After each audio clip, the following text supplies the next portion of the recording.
Sir Kashmir की election होने जा रही है, क्या समझते हैं सूरत हाल क्या है? वैसे तो देखते हैं कि हुकूमत के साथ पाकिस्तान पीपल्स पार्टी इत्तेहादी है, लेकिन कुछ जो रवैये और बयानात जब सामने आते हैं तो लगता है कि हुकूमत और पाकिस्तान पीपल्स पार्टी अलग है। कहाँ जा रही है ये तो सूरत यकीनी तौर पे है कि पार्टियां दोनों अलग हैं। पाकिस्तान पीपल्स पार्टी पाकिस्तान की एक बहुत बड़ी पॉलिटिकल पार्टी है जिसके चेयरमैन हमारे बिलावल भुट्टो जरदारी साहब हैं। और चूँकि कश्मीर में एक इलेक्शन चल रहा है और हमारा सामने जो फ्री का इलेक्शन में हमारा कंपटीशन में जो है वो PMLN है।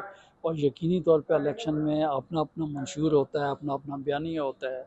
और बिलावल भुट्टो जरदारी साहब जो है उन्होंने GB की तरह कश्मीर में भरपूर एक इलेक्शन कैंपेन वो कर रहे हैं, जिसके नतीजे में आवाम इलेक्शन तो वाज़ेह हो जाता है जब आपके जलसे जुलूस में जो लोग आते हैं उनकी तादाद, उनका जोश जज्बा वो ज़ाहिर कर देता है कि लोग किस पार्टी के साथ खड़े हैं और किस पार्टी को वोट करने के लिए जा रहे हैं।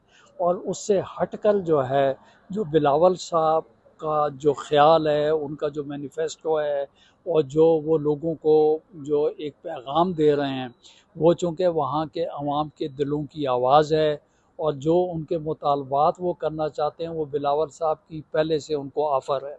इस बुनियाद के ऊपर मुझे कभी यकीन है कि GB की तरह जो है कश्मीर के लोग हमारे साथ खड़े होंगे। वो एक अलग बात है कि वो जो सीटें जो हैं मुहाजिरीन की पाकिस्तान में, जिसके लिए PMLN पहले से कहती है कि हम तो 10 सीटों के को साथ लेकर आगे चलते हैं, लेकिन उसके बावजूद भी मैं आपको बता रहा हूँ जो कुछ भी हो जाएगा इंशाल्लाह ताला कश्मीर के अंदर बिलावल साहब की हुकूमत बनेगी। और जो हम लोग ने उनके साथ वादे वईद किए हुए हैं उनके ऊपर जिस तरीके से GB पे अभी से हमने काम शुरू कर दिया है और वही सिलसिला कश्मीर में जारी और सारी रहेगा। और अदरवाइज़ भी आप देख लें कि कश्मीर के आवाज़ जिस तरीके से शहीद जुल्फ़िकार अली भुट्टो साहब ने उठाई, उसके बाद बीबी ने जिस तरीके से शहीद रानी जो हैं उन्होंने कश्मीर का जिस तरीके से मुकदमा लड़ा, इसी तरीके से जब बिलावल भुट्टो जरदारी साहब वज़ीर ख़ारजा थे तो आपको याद होगा कि इंडिया में मोदी के घर के अंदर बैठकर जिस तरीके से उसको जाके ललकारा कश्मीर के लिए।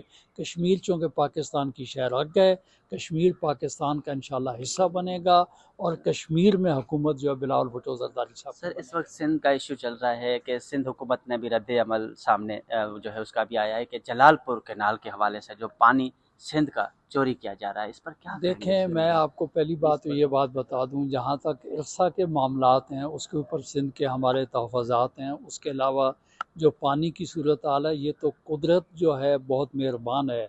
वरना इंडिया ने जो पानी के मसले में हमारा जो इंडस वाटर ट्रीटी है उसके ऊपर जिस तरीके से उन्होंने काम किया, उस तरीके से हमने इंडिया को जवाब तो यकीनी तौर पे हमने क्या दिया। कानूनी तौर पे हम उनके ख़िलाफ़ लगे हुए हैं, बयानबाजी की हद तक हम लगे हुए हैं, लेकिन उन्होंने अभी भी आगे जो इरादे किए हैं अभी तो कुछ नहीं। आगे चल कर अगर आगे चल के हिमाचल प्रदेश की जो जो टनल है 8.5-9 किलोमीटर की, वो अगर बना लेते हैं तो उनका तो ज़हन ये है कि हम चनाब को बिल्कुल जो है खुश कर देंगे।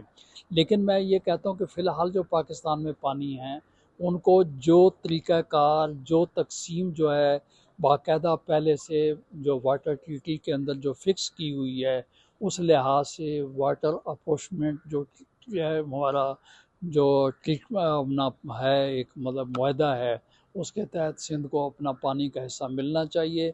और जब वो पानी पीछे रुक जाता है, पीछे चोरी हो जाता है, कट जाता है, तो यकीनी तौर पे कश्मीर हमारी सिंध की आवाज़ भी उठती है और हमारी फसलों का नुकसान भी होता है। और मैं समझता हूँ पाकिस्तान एक चूँकि वहदत है, 4 सूबे जो हैं उनको इकट्ठा मिलाकर एक इकाई पाकिस्तान बनता है। और जो चीज़ें पहले से कहीं पे फ़ैसला हुई हुई हैं उसके मुताबिक हर सूबे को जो है उसका हिस्सा मिलना चाहिए।